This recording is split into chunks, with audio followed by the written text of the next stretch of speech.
छोरा अस्ट्रेलियामा र अर्को छोरो अमेरिकामा छ। कोटेकारी उमा कोटेकारी सुन्दर मन, अति नै राम्रो सोच र अति नै राम्रो व्यवहार मात्र भएका मान्छेहरू बस्ने हाम्रो यो ठाउँमा यत्रीजना खराब मान्छे कहाँबाट आइपुगे बाबा? सम्झना पनि मलाई त यति रिस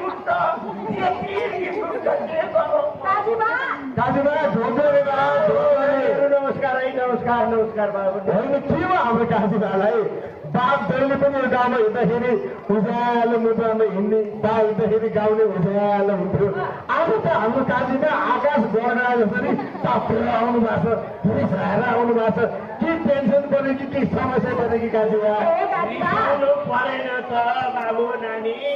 के भयो?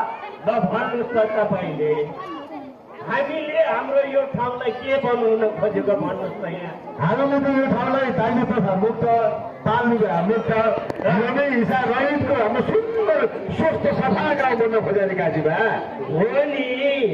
अनि हामीले हाम्रो यो ठाउँलाई धुम्रपान, मद्यपान र लागु पदार्थ दुर्व्यसन रहित ठाउँ बनाउन भनेर पनि लागेका छौँ नि त।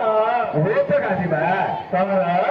तर एक दुईजना बकम फुसे बुझक्करहरूले तपाईँ हाम्रो यो अभियान नै भाग्न खोजिरहेछन् यहाँ। हाम्रो अभियानले भाग्न खोजिरहेछन् रे।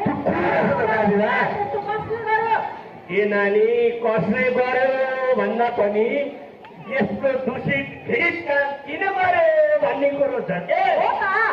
लाज शरम घिनै नमानेको मान्छेले के गर्दै हिँडेछ अरे भने विवाह गर्ने उमेरै नपुगेका सानसाना बाबु नानीहरूलाई पनि सिधा सादा बाबामाको घर घरमा गएर विवाह छिट्टै गरे राम्रो, जति छिटो बिहे गर्दै उति राम्रो।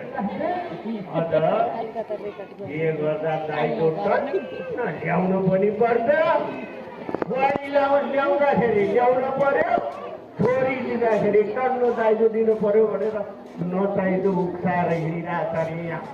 त्यो अपराधी